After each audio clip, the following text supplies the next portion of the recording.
Hey y'all, if you're new to our channel, I'm Tracy and welcome to Just Dig It Farms. My husband Gene and I own 18 acres in central Alabama where we are building and establishing our dream farm. From the time our boys were babies until our youngest son graduated from high school, we lived in the same house in the middle of a city. It was a small town, small city, but nevertheless, we were in the middle of a city that was surrounded by baseball fields and neighbors and people.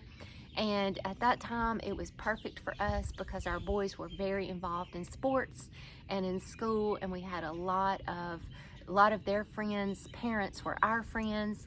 And our house was the hangout house. It's where all of the boys would come and hang out at our house, and we loved it that way. But Gene and I had always had a dream to have a farm out in the middle of the country, away from everybody and everything.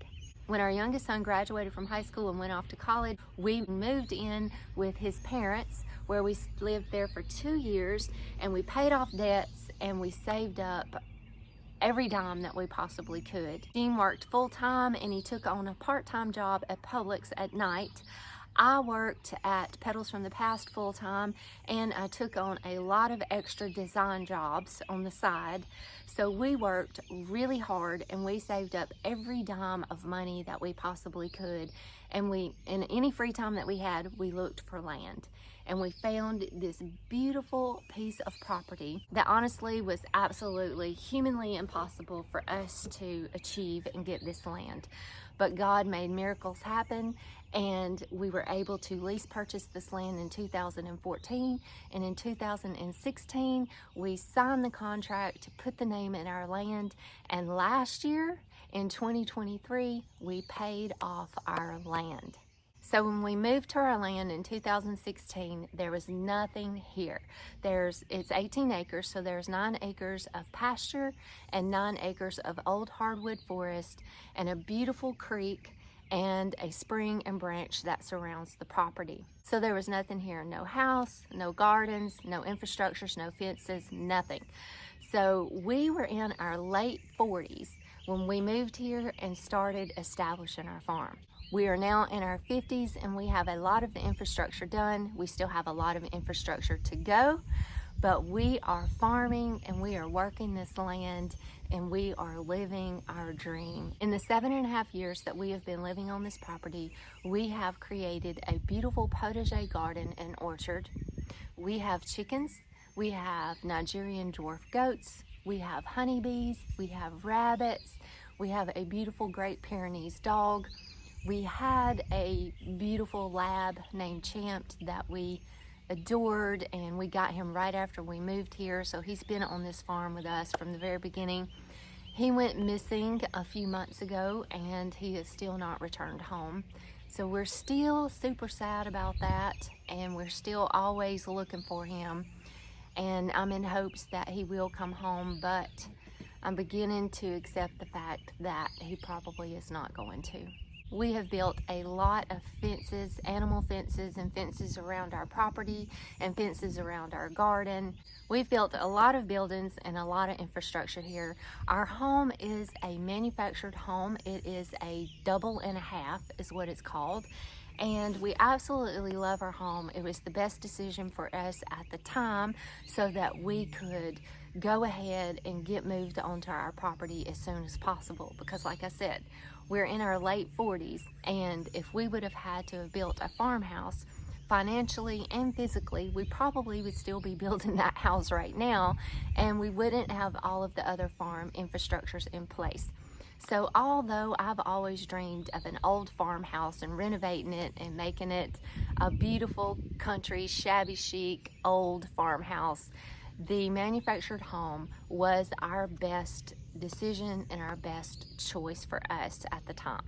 Our home was the demo one on lot that you could view and see, and we decided to purchase that one because it saved us about $40,000. So our home does need a little bit of work, not a whole lot, but it does need some things done to it. And we're trying to build all of our farm infrastructures and get all of those things in place and working, and then we will tackle the things that need to be done to our home. Our goal in our farm is to be as self-sufficient as we can, to grow and raise our own healthy organic food, to live out in the country in peace and quiet and serenity, and to be among nature, which we are every day. We're surrounded by hardwood forest and creek and wildlife and birds singing and crickets chirping and gardens and flowers and animals, and we're just completely surrounded by nature every day, which is so healing. And as crazy as this may sound to some, our farm, in doing our farm, we are working towards creating a retirement income, and we wanted to be able to leave a beautiful piece of property that is well established, operating and functioning for our children and our grandchildren. And yes, we are in our 50s, and things are a lot harder now than they were when we were in our 40s. So now we're trying to figure out different ways and systems to put into place to make things easier for us. As we continue to age, things are going to continue to get harder to do physically. And we love this. We love every bit of this.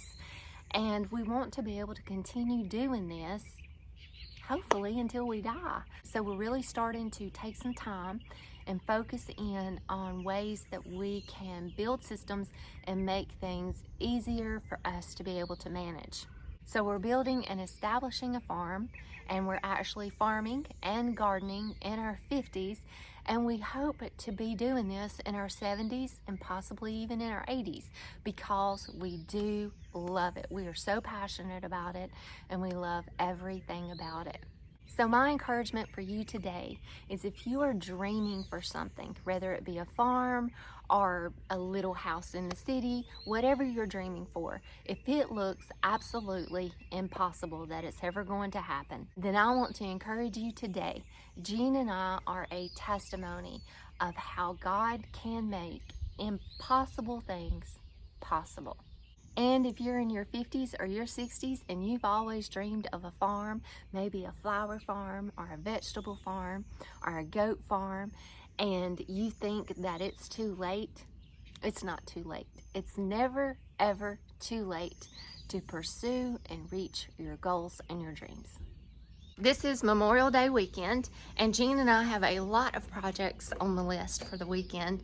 We are harvesting and slinging honey this weekend, and that always creates a big giant mess in our kitchen, so it takes a while to get that cleaned up as well. And I'm hoping to get out in the potager garden this weekend and get a lot of work done. I've got tomatoes that need to be pruned and tied up.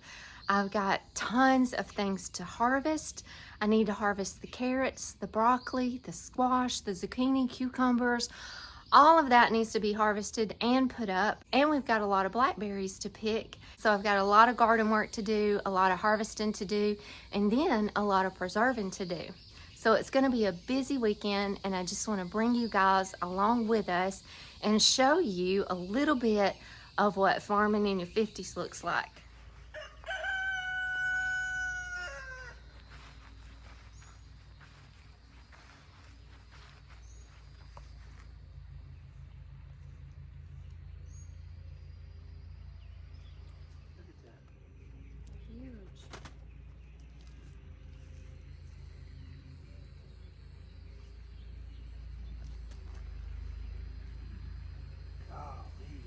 Beautiful. We're getting the fruits of our labor.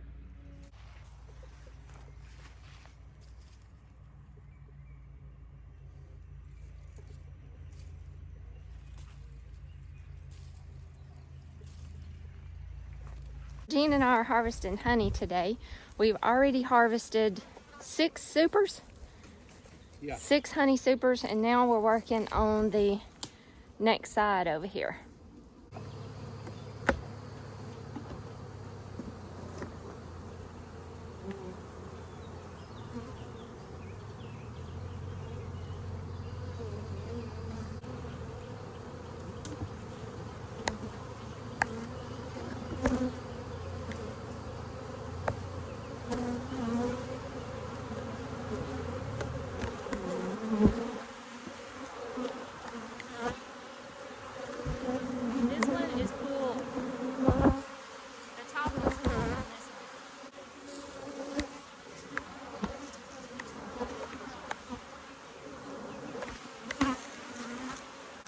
We've got this bee quick. It's kind of like honey scram. It makes the honey get out of the super. It's not harmful to the bees, but it works really good so you can get the super, put it up so you don't have bees in your house.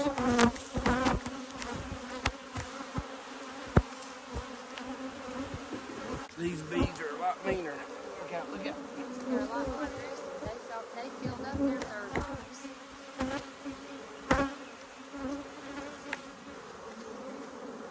Slap full. Thank you, Lord.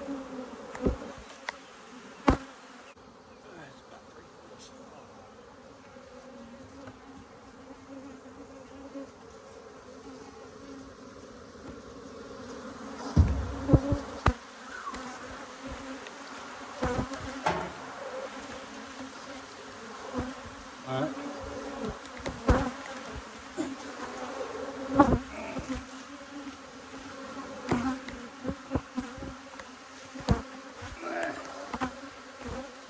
One, two, three, go.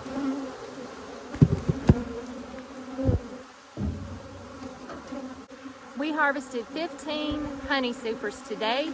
We're gonna leave them out here on our trailer overnight, and then tomorrow we will be slinging honey all day.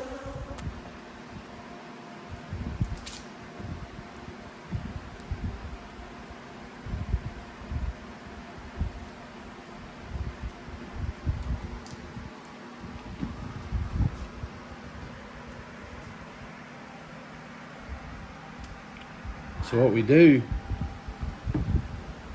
with this knife is we're just taking off the caps right off this frame, and we'll sling this honey off, and then the bees, we'll put this right back on the hive either today or in the morning or sometime another real quick, and they don't have much to build to fill this with honey. So, and these little parts, these parts here where they didn't fill it out all the way, I just take this little spike and it pricks little holes in the cells so that the honey will come out when I sling it. And then we put it down in this little slinger, and then me and Tracy will have a slinging party. This right here is some very clear honey. It's probably some early honey, I don't know, but whatever was blooming at the time, it is amazing. Probably a lot of clover and privet. Yeah. And maybe tulip poplars. Mm-hmm.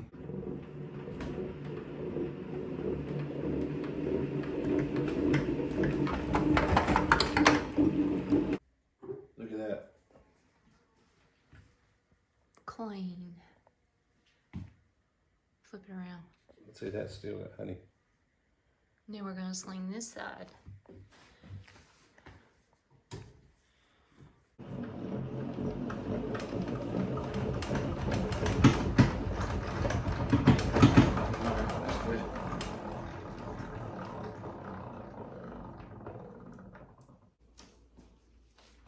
We need a box, put that in so we can take back to the, you start putting it up, yeah. Gotta remember to get that one here.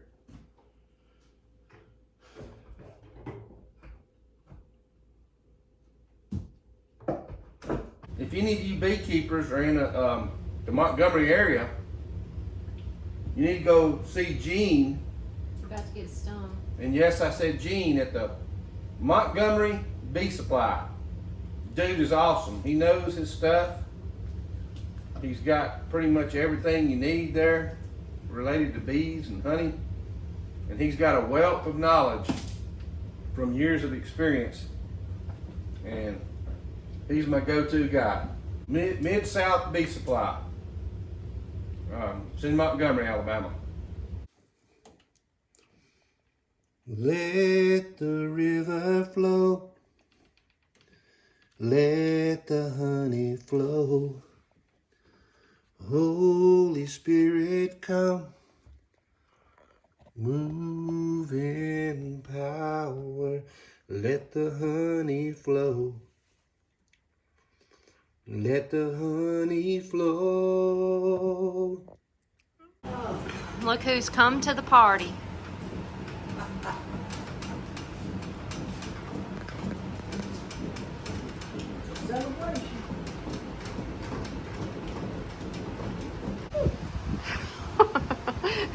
Trying to Turn that fan on. trying to eat lunch in the danger zone. Happy bee hunting.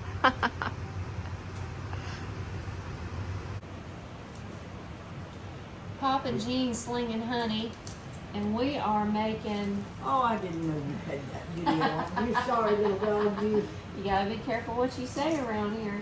I tell you, We're making garlic infused honey. fermented garlic infused honey that you can make salad dressing with it, marinades for meat, vegetables, all kinds of good stuff. Plus it's really, really good for you. We've got all of this garlic here. Needed something to do with it. So this is what we're gonna do. Not all of it, but some of it. This was tedious work. Peeling all these garlic cloves. All right, so you crush your garlic cloves up. Yeah, doing better with the knife blade hanging over. Now it's crushing.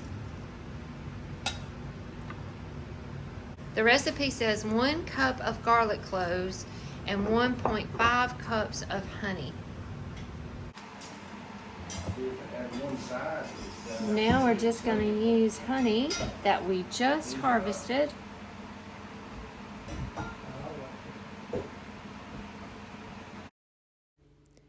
Next, you fill your mason jar half full of the crushed garlic cloves, and then we'll just pour the honey over those and mix it in really well.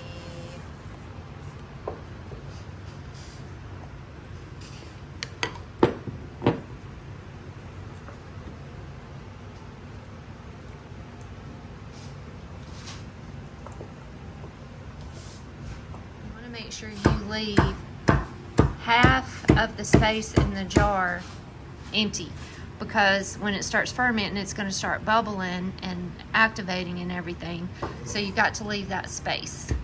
Look at that. Yep. Oh my. I think we need to make a blackberry cobbler and maybe put some up and make a blackberry jam. That sounds good.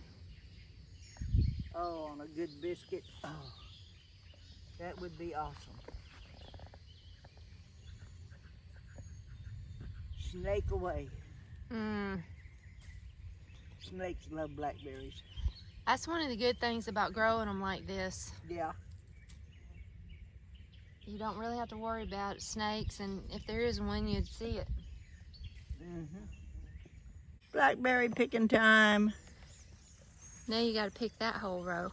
Yeah, I get to. I don't think- have to. I get to. I think that one's got more on it. Yeah, I'm going to start down here and work my way back.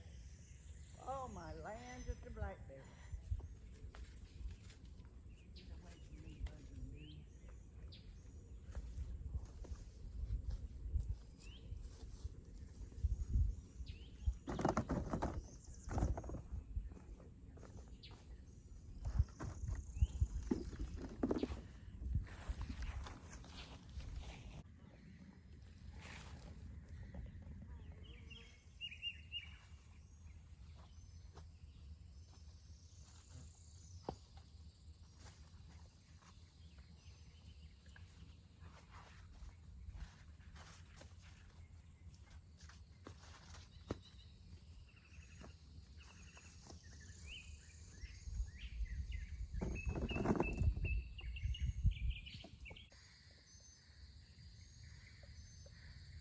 This is our fermented garlic honey that we did, and the instruction says to flip the jar upside down daily and make sure all of the garlic cloves are completely covered in honey.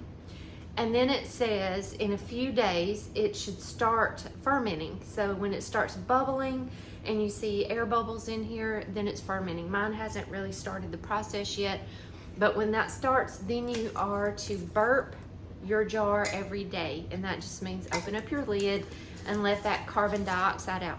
That smells so good, so that you know your jar don't explode. So once it starts fermenting, you're gonna burp your lid every day.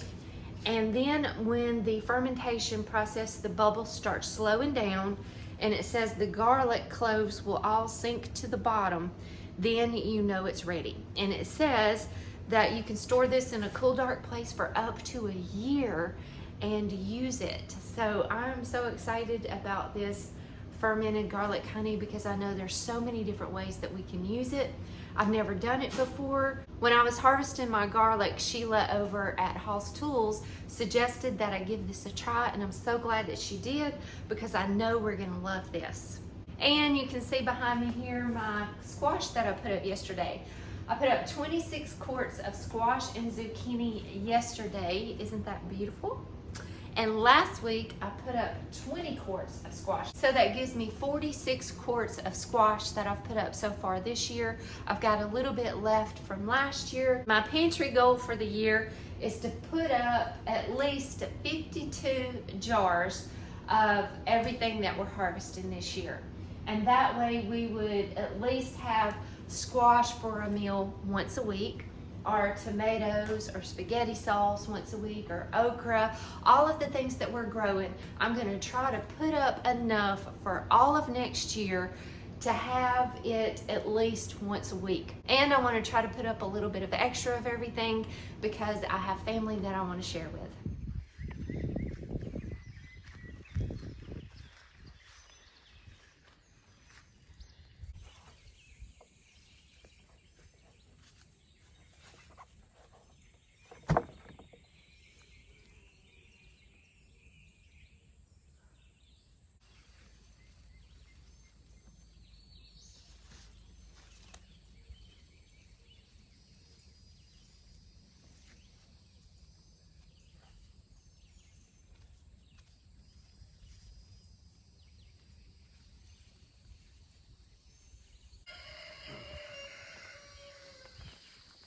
I'm proud to be an American, where at least I know I'm free.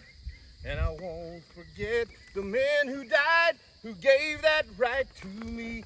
I'll gladly stand up next to you and defend her still today. Where there ain't no doubt I love this land. God bless the USA.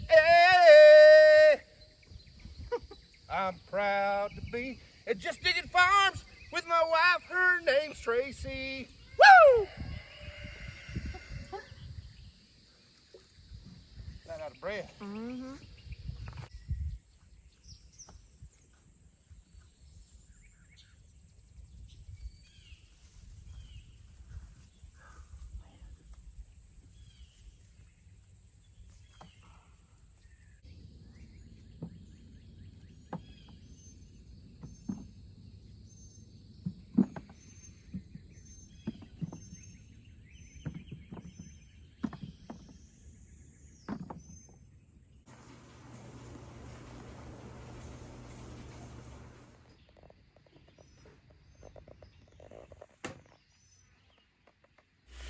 So we're making blackberry cobbler in the tiny home kitchen. I'm washing them, then I'm gonna put them in my pot and slow simmer them, and with lots of liquid, because the dumplings that I'm gonna make are gonna take up the liquid. I've got my flour that I used to make. I've already sifted it. I put a little bit of cream of tartar in it, sugar, and a little salt, just a sprinkling of each one in the flour. Okay, we have washed the blueberries and they are beautiful. And we put a gallon bag up in the freezer, gonna put it up in the freezer. We bagged them. There's a cup of cranberry juice. And I'm gonna put a cup of water.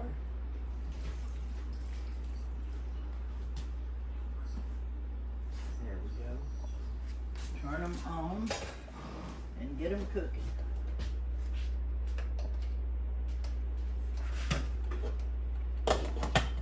A little lemon juice in with the berries, just a little bit. a drizzling. There. A drizzling of lemon juice. Yeah, my son that passed made that for me for Linda's kitchen. And he put Gene Sr., Gene Jr., Bill, and Jewel. But it's Linda's kitchen. I had to cook for that crook. Yeah. We're going to do it the old-fashioned way. We're just going to eyeball it and taste as we go. And it will be good. This is Amish butter. And it said a half a pound, so I'm just going to put this whole amount right there in it.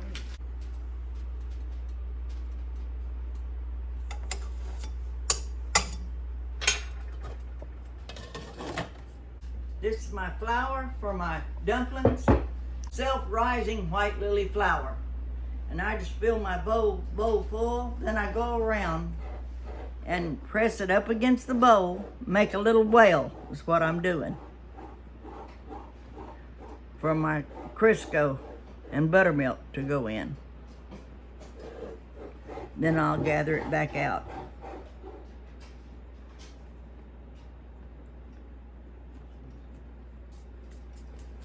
Now, what I take now is like, it's the same way as making biscuits.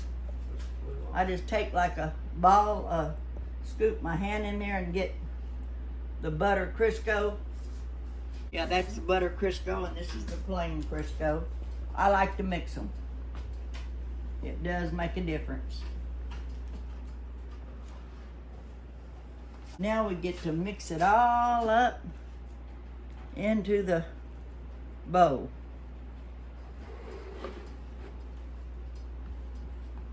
You better be able to use both hands and talk at the same time. Okay, my buttermilk, and I've got it shook up, and you see I'm just pouring it in there.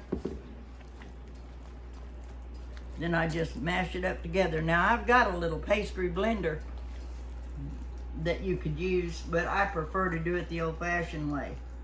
I do my apple, I like everything old-fashioned. It may be easier to do it and quicker the other ways, but I do it, if I know the old-fashioned way, I'm gonna go that way.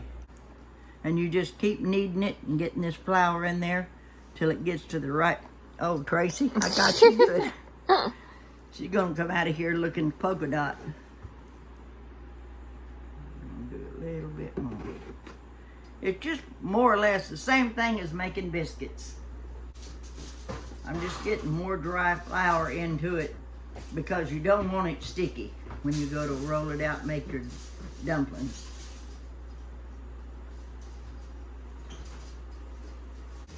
Chef Gino. Yeah, how about that? Been doing this a long time. Yeah, let me see that hat.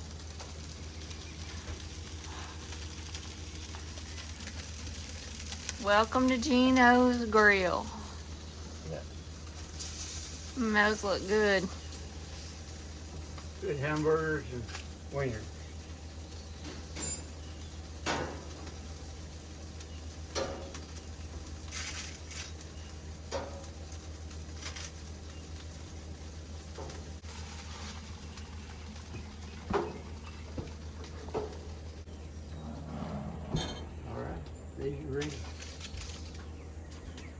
This is how I like it to look, to where it's not sticky and that you can play with it, knead it, but the less you play with it, the better off you are because it'll make it tough if you do too much kneading with it. So I'm going to set this over to the side for right now and get out my plain flour and just sift it on my board.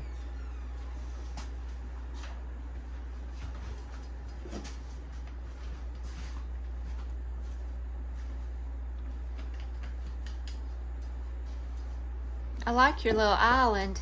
Yes, I love this. That's cute. I found it on Marketplace and the lady was so sweet. I think it must have belonged to her mother.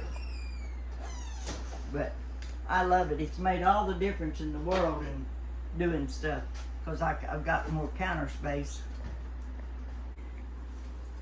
My mother was an awesome cook. And I can bake cakes.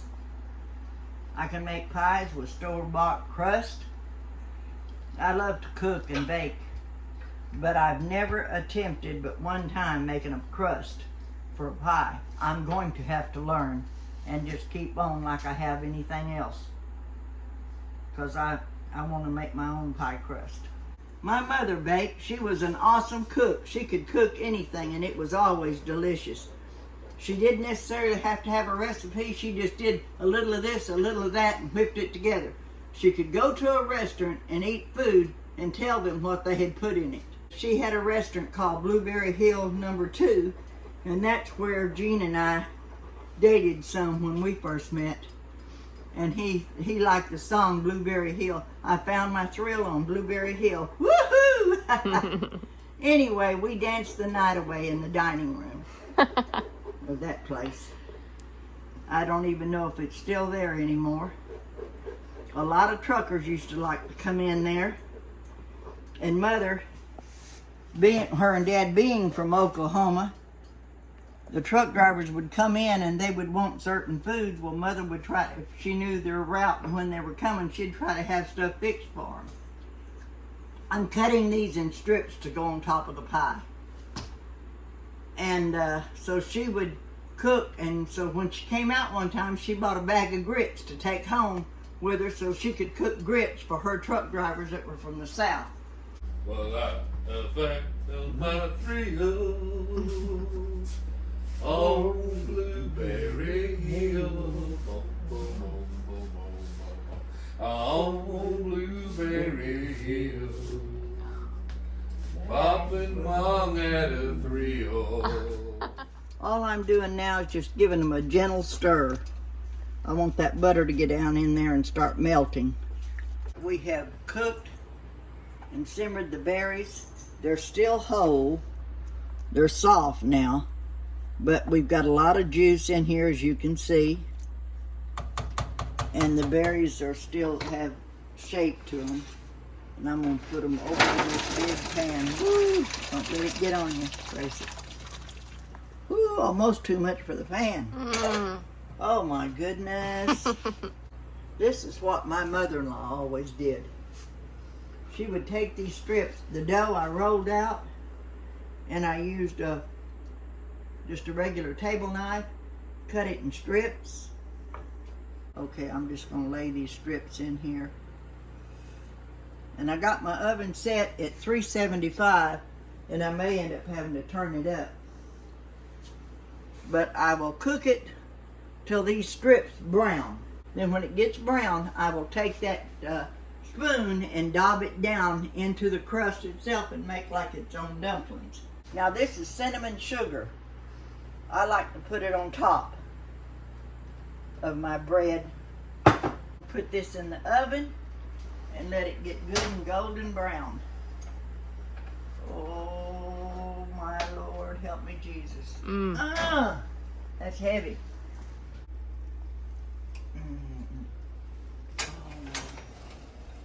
Okay, we're just going to poke it down now.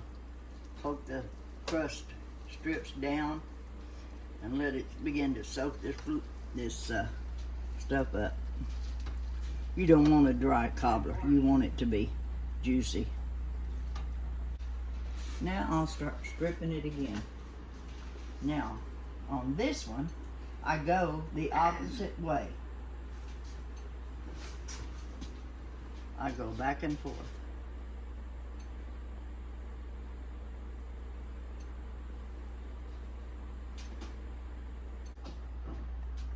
We've got the top. It's not as pretty as I usually like to make them, but it's getting there. We're going to sprinkle a little cinnamon sugar on top. We did on the other layer too, and it just helps these to be a little bit crunchier and more seasoned. Put it in the oven till it browns. Oh, it's feeling.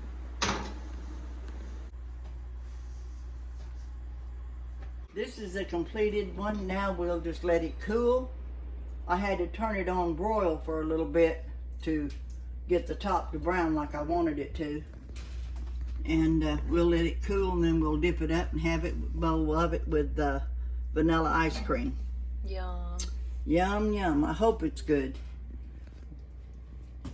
Thank y'all for watching. How about it, Pops? Is it any good? Delicious. Mmm.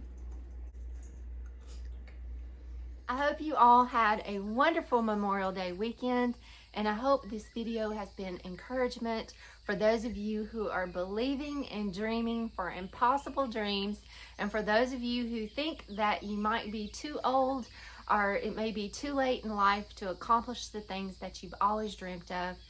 I'm here to tell you it's never too late. Go for your dreams, go for your goals, don't give up, and believe and have faith, because I know, I can personally tell you that God is a God of impossible things. I pray God blesses you and your family with good health, peace, joy, and abundant blessings. And I'll see you guys back here at Just to Get Farms next week.